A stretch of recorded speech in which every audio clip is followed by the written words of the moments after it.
Hold up.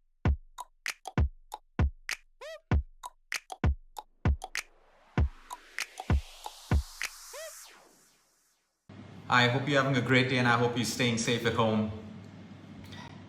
I want to talk about smart fasting today. Fasting's become a fad in many people's lives. There's a lot to be said about fasting. I believe in fasting. It's therapeutic, it's magical, it's something that comes naturally to the human body, but I also believe that fasting doesn't always have to suit everyone.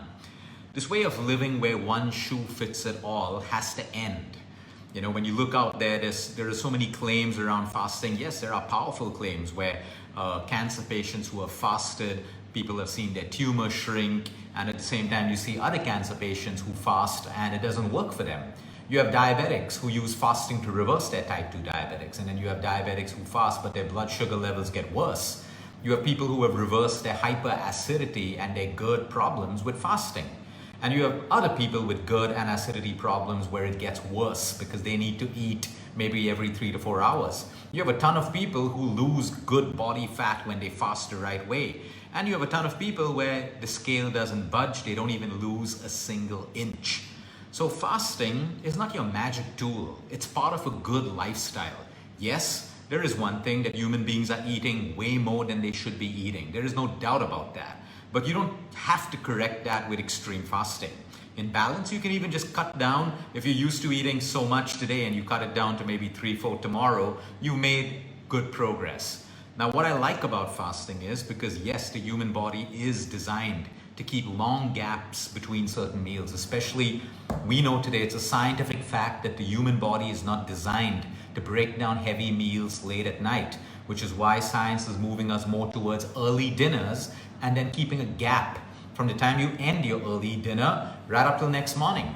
And most people will realize they're not hungry at 7 in the morning or 8 in the morning, so they go on fasting till maybe 9:30 or 10, 11, and they get a beautiful 12 to 14 to 15 hour fasting cycle, which is as per your circadian rhythm, without even trying. And they feel awesome. And then you have one population that is beating themselves up with 22 hours, 24 hours, 76 hours. I'm not here to judge them. Do it if it suits you. The questions to ask, what are you trying to achieve? Okay, there is no science showing you that if you do like 4-day fasts, you're going to be healthier than someone else. I recommend long-term supervised fasting when you have a disease, maybe once in 3 or 4 months, just to clean out your full system, give your body that complete overhaul. But there are people who are trying to do that every week, and you're really not getting anything out of doing that. It's better to correct your lifestyle, get into a cycle which adapts to your circadian rhythm, which means have an earlier dinner. And when you're hungry in the morning, try to keep a 12 to 14 to 15 hour gap. That's good enough for most people. Even 12 hours of fasting is great. So what happens is a lot of people compare themselves with other people doing one meal a day. I have nothing against that. 18 hours, 21 hours, and they feel like I'm so horrible, I can't even do 12 hours. Well, guess what? If 12 hours works for you, it works for you. We have thousands of patients across the world who do 12 hours and they're doing beautifully. We have patients who are doing beautifully on 15 hours, 16 hours, 18 hours. Everyone is different. You can't just decide to start fasting today at 7 in the evening, tomorrow at midnight, day after at 3 in the morning. You're confusing your body. You're confusing your body. There has to be a rhythm. Your body needs to know when you're going to start fasting and approximately when you're going to start eating. So you can't just to suit your lifestyle and your social life, you can't keep changing your timings. That's when we say smart fasting is not so smart anymore. A couple of other things that we've observed with fasting. We have arthritic patients whose pains have literally lessened, and some of them claim that their pains have disappeared with the onset of fasting. We have arthritic patients where it's not even made a difference. So the point is, if it suits you, find your niche. You don't have to fast every day. You can if it suits you. I know people who can fast once a week, who fast twice a week. Some people do it every full moon. Some people do it twice a month. They just do a 24-hour complete fast. They found their niche. Find your niche. There is no magic. The whole 16-8, 16-8. Ask, why not 17? Why not 15? Is there magic in 16? No, but the world and social media likes to put you in a box that this is your box. 16-8 is perfect for you. If it's perfect for you, great, but it doesn't have to be. What if it's 15? What if it's 18 for you? Your body is dynamically changing. You can never put it in a box. There are people today who will fast for 14 hours. Tomorrow, they'll break their fast in 12 hours because their body is hungry, really physically hungry. There are other people who may fast for 18 hours. And then on another day, they may not even be able to fast for 10 hours. And when we speak to these people, they say, oh yeah, I was sleep deprived last night. Or I had so much of mental energy consumption with my work and heavy business meetings. The body asked for food. I gave it food. You should be so dynamic with your body that you listen to your body. Not even the best professional or the scientist can tell, or a scientist in this world can tell you how many hours of fasting you need. Your body needs to tell you that. It's as simple as that. And it tells you that by trying. Of course, the first day of your fasting, if you've never done it before, it's going to be a little bit difficult, mainly because of the hunger pangs that come out of habit. The second day, you'll find it's getting a little bit easier. The third day, it's going to be a breeze, which is why I recommend everyone, if you're starting off to fast, do it for 3 days. Start with a minimum of 12 hours and then add it on. I have people who started with 8 hours and then they moved to 10 and then 12, and some of them today are at 14, some of them are at 18. But you need to understand why you do it. So break down the concept. We have something called an MMC in our body. That's a migrating motor complex. And this is beautiful. Understand how it works. When we're not eating our food, so between meals on our fasting, in our fasting stage, okay, every 90 minutes to 120 minutes, the MMC turns on. Think of this as a housekeeping activity.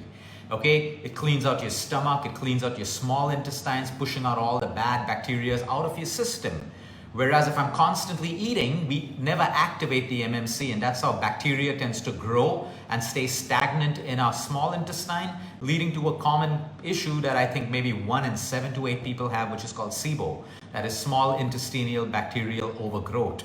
It comes with bloating and IBS-like symptoms and acidity and constipation and loose motions, bad breath, thrush, or candida, and all of these things. You know, so your gut's trying to tell you, hey, you have the wrong bacteria. So the human intelligence of the body is we are built with systems to look after us, protect us, detoxify us. If we allow it to do it, we don't really need to do anything over and above. Of course, times have changed. If I'm living in a city where pollution is high, okay, maybe my liver's getting overburdened and its natural detox mechanisms will not be able to work alone. So then we help it with liver detoxes, with the right foods, with the right lifestyles, because times have changed.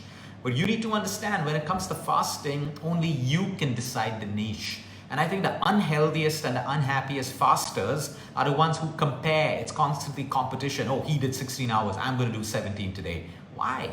Listen to your body. Your body is a beautiful collection of biology, chemistry, physiology, and mystery that even scientists and doctors don't understand.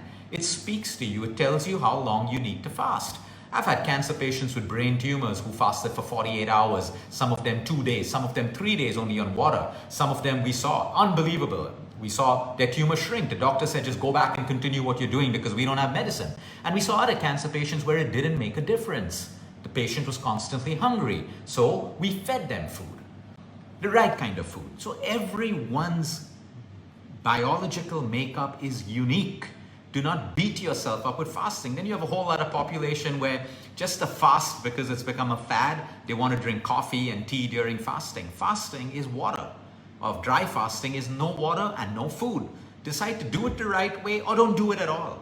Don't do it at all. It's like half the vegans out there, no disrespect to vegans, they talk about animals and meat, but yet they want mock meat. I don't understand it. Why do you want mock meat if you're against meat? Eat your vegan food. So it's like that. We should change our mindsets, and we should change the way we think about things. If you want to fast, it's beautiful, therapeutic, but do it the right way. Anyone can fast with 1 or 2 or 3 cups of coffee. Anyone. Because you've bumped up your adrenaline, your cortisol. We know coffee suppresses the appetite. The whole idea is to keep your digestive system completely clean, so it gets a complete break. Why would you put one of the most acidic beverages? Coffee is a great beverage when you have it the right way. But why would you put something acidic in a stomach, in a system that's fasted for 12 to 13 to 14 hours? Yeah, maybe Western civilization teaches us these things because for them shortcuts are huge. And unfortunately, that's hitting our country again. And I don't say it in a disrespectful way. We want to copy everything without even questioning. Fasting is fasting. You don't put stimulants in a body that is trying to fast.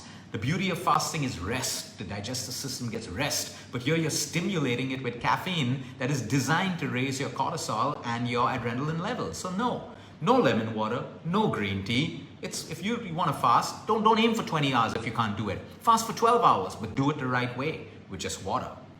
As simple as that. You don't have to beat yourself up. So maybe you decided to fast on Monday. Like I like to fast on a Monday because usually Saturday and Sunday, it's my weekend. I am going to eat. I am going to live a life that I enjoy living. And I fast on Monday and I fast on Thursday, just before. But every single day, my dinner's over by 6:30 and I eat at 9:30 in the morning. So I have a 14 to 15 hour by default circadian fast. That works for me. I don't have to try to do it. Maybe once in a month, I'd like to get a 24-hour fast. I've not done it for the last 2 months because of the summer, the heat, and I've just not felt like doing it. But I listen to my body. It's not like I've gotten sicker by not doing it. I still feel great. And sometimes your body just says, no more eating. Shut down your system. So I stop eating after lunch on Sunday from 2:30, and I go on right up till Monday, maybe for 20 to 24 hours. But I listen to my body. That's my story. Everyone's different. My story doesn't have to be yours. But all I'm trying to say is fasting is beautiful. It's smart. Yes, sometimes if you want to achieve a particular goal from your fasting, like you really want to look at those cancer cells being starved, there are extended fasts that you do, but supervised. I've had patients who have tried to fast and their vitals are going down, their blood pressure is dropping, blood sugar levels are all over the place, and now all of a sudden they're pumped with more antibiotics and insulin only to get their vitals back in place, and it just disrupts the entire process of fasting. So if you're going to do long fasts, do it in a supervised way. I'll leave you with a couple of questions. People do 1 meal a day, 2 meals a day. I don't have a problem, but I hope you're thinking about, in that 1 meal a day, are you able to get all the nutrition? I'm not talking about your macros, all the nutrition that your body requires. Your body requires a certain amount of minerals, vitamins, phenols, flavonoids, quercetin from different foods, from a variety of food. If you're doing 1 meal a day, how much can you eat at one time?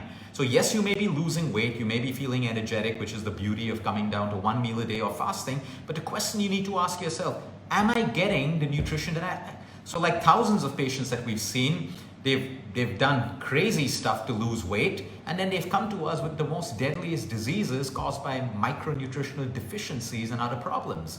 So while you're chasing weight loss, I know it's important for you, you can do it the right way. There are tons of people who lose weight gradually and gracefully, maintaining their overall health. And there's a ton of other people who think they need to punish their bodies with extremes and get off everything, and they lose weight, they're still unhappy, their skin sags, they have pigmentation, and they have new onset diseases and ailments. So there are ways. Some people like to go low carb. Low carb is powerful. If it suits you, do it the right way. Some people are more carb efficient. They work better with good complex carbs, good quality carbs. Some bodies are fat efficient. Everyone is different. Don't ever let social media or any professional put you in a box. Today, with 8 years of consulting with patients from cancer to obesity, I still can't tell you what I'm going to tell my next patient, whether he needs low carb, high fat, whether he needs 8 hours of sleep, whether he needs 1 hour of meditation. I don't know that until we spent a lot of time talking, going into their lifestyle, taking the first week to see what works for his or her body, how it suits his or her body. So the one shoe fits it all doesn't work. You are unique as an individual. Another question I want to leave you thinking. There are millions of people in the world who are just eating. They eat what they get, okay? They eat what they get. They're not crazily chasing health and obsession. They're doing their basics. They walk, they sleep well at night, they eat everything in balance. They have healthier reports than some of the fitness freaks that exist out there. I know people who have 2 drinks a day and they're 95 years old right now. Happy people doing a quarter of what social media health keeps telling people to do all the time, but disciplined. When to stop eating, when to start eating, eat on time, eat slowly, bless your food, be happy, be grateful. So, I think we need a mindset change at this point.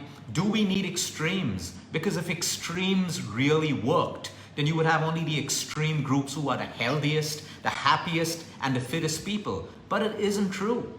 It isn't true.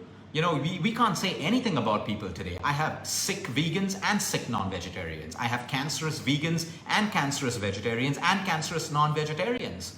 We're yet to see the data that says that, hey, all the vegans are the healthiest people or all the non-vegetarians are the healthiest people. No, everyone is different, and fasting is beautiful. Even if you can't do 12 hours, the next recommendation is try to keep a gap of at least 4 hours between your meals. Completely clean out your systems. 4 hours between your meals. Again, someone who's highly acidic because they've not worked at changing their lifestyle may need to eat every 2-3 hours. Someone else, this 4-hour eating may just solve their acidic problem. You got to try. I can't tell you what's right for you unless you start trying little things. So even if you can't fast and you don't like to fast, go back into the olden times where you had a meal 4 hours. You were not constantly eating nuts and then eating chana and then eating something else because you don't allow the MMC to get activated. When we eat a meal, it's a beautiful process. We digest it, we break it down, it moves through our system, nutrient assimilation, absorption, and then the digestive system needs rest. It needs a break. It needs a break. Your pancreas have to stop producing digestive enzymes. Your acids have to settle down. But if you're constantly eating, you can imagine what's happening. You can imagine what's happening in you. Of course, there are certain people, athletes, bodybuilders, who will have a different requirement, different from laymen, because that's their livelihood and that's their sport and that's what they're trying to do. But everyone is different. Introduce smart fasting in your life. It doesn't have a number. It doesn't have a number. Today I can tell you, I can tell you from a brain cancer experience. I can't tell my brain cancer patient who wants to fast right now in the US whether 3 days of fasting or 9 days of fasting is good enough. The advice is start fasting. You got your nurse with you, your vitals are being monitored, start the process. Let's go with the flow because we don't know what's going to happen in your body and how your body's going to react. So don't plan big things. Start off with small little steps. The easiest way to start smart fasting, try to finish your dinner as early as possible, close to sunset. You will find it easier to fast. And most people will not wake up ravenous in the morning. The circadian rhythm fasting is the most beautiful fasting system because it works with the laws of nature. When we resist the laws of nature, when there's resistance, there's difficulty. But automatically, as the sun sets, our digestive systems start to shut down automatically. Of course, it can break down a meal you're eating at midnight because the body works on survival. You feed it, it will break it down. But with sluggishness, with a change in your blood sugar levels, even your blood pressure. So you may want to try this for the next 7 days. Try to eat because we're locked down. Most of us, at least in India right now, we're at home. So you have the ability, you don't have an excuse of having to be somewhere else. You have the ability to start a nice 6:30 or 7 o'clock meal. Stop worrying right now whether you'll be hungry at 11 or 12. Deal with that later. Start 6:30 to 7 and go on till the next morning as much as you can. Don't plan, I'll have breakfast at 8 or 9. Don't. Plan when your body tells you. And then get into a nice niche and find your path when it comes to fasting, whether it's 1 day a week, 2 days, every day, 14 hours, 12 hours, it's going to be different every single day. When we look at our data of people who do smart fasting, which is exactly what I told you, are our healthiest and our happiest people. Don't put yourself into a box. It's very easy to be put into a box with social media, content, and all of these things. It's good, there's great information, but always use your logic, your own inner wisdom, your gut instinct, and ask, when I do something, how do I feel? Everyone's just doing something because everyone is doing something. But when you do something, how do I feel? Oh, I ate this fruit. Does it make me feel full? Out there, someone's screaming and telling you, oh, mangoes are going to make you sick. Mangoes are going to make you fat. Someone else tells you, don't eat this seed. Someone else tells you that. Now, how does it work with you? How does it work with you? When I look at my clients, my team, my doctors, we talk about our families. My parents are now almost 80 years old. They've eaten white bread all their life. They don't have diabetes. They don't have heart problems. I'm not supporting white bread, but it's worked for them. And when I talk to their friends, all of them have certain things that they've done all their life too. And we have people in their 20s and 30s and 40s fighting over brown bread and wheat bread and sourdough bread, and they have diabetes and all the conditions that another part of the generation doesn't have at all. So I'm not here to support white bread. It isn't good for us, but support the fact that human bodies can adapt as well. So stay away from extremes where people tell you, oh, this is sugar, that is sugar, this behaves like sugar, that behaves. No, how does it work with you? How does it work with you? Otherwise, the French would be the most frowned upon society right now. They eat high fat butter, they smoke, I'm not telling you to smoke, they have pastries, they have sugar. They're fitter than most of the extreme groups around the world who are talking about mango is sugar, this is sugar, that is sugar, and that's it. So please have a mind of your own. Have a mind of your own and eat and watch. Listen to your body. Okay, I ate something, it's made me gassy. Okay, fine, what was wrong with it? Does this food suit me? Maybe I didn't soak it enough, maybe I overate. Keep asking, and once you start communicating with your body really starts to talk to you more and you start to listen. You don't need anyone to tell you what's right for you. Have a great day, everyone. Have a great weekend. Until next time, eat smart, move more, sleep right, and breathe deep. And remember, try this out. Okay, let the weekend pass. From Monday onwards, I want each of you all to try smart fasting. If it works for you, great. Great. It is a beautiful feeling. You know, you'll realize, hey, Luke, I fasted so much, but my energy levels are amazing. Why? You've cleaned up your entire system. The more you fast, your liver gets cleaner. When your liver gets cleaner, fat burn happens. When your liver gets cleaner, energy levels soar to the top. It's a beautiful thing because we were never designed to eat as much as we eat today. And that's why the body still works on a mechanism of feasting and fasting, which means sometimes we can have a really great feast. And then if we have those feasts every day that most people do, you have all the consequences of it. But if I feast on a Sunday and during the week I'm back to target and I'm eating well and I'm doing my circadian fasting and stuff, you're going to have a beautiful life enjoying the way you want to live and keeping your health intact. Because as I say that, there are millions of people across the world who have found that balance and found that happiness. And there are millions of people who are in extremes, groups, getting results, unhappy, and nothing to really prove that their ways are better or not. So keep it simple. Always keep it simple. You are a unique individual. Do what works for you. There is always stuff we can learn. Every day I'm learning there's this new leaf that's growing in the garden. That's amazing. There's this new fruit. There's this new vegetable that grows in the village and it's rich in iron and folic acid and I'm trying it. Does it suit me? Great. I'm going to have it. You know, be curious. Be curious. There's so much. Before we had the internet and Google and books, that's how human beings learned. They learned how to identify a poisonous mushroom from a non-poisonous one. Which leaves could be boiled and take away a stomach pain, break a fever. We have intuition in us. We have wisdom. Don't dampen it with all the crap that you see on social media and connect inward sometimes. It makes a big difference. Have a great day, everyone.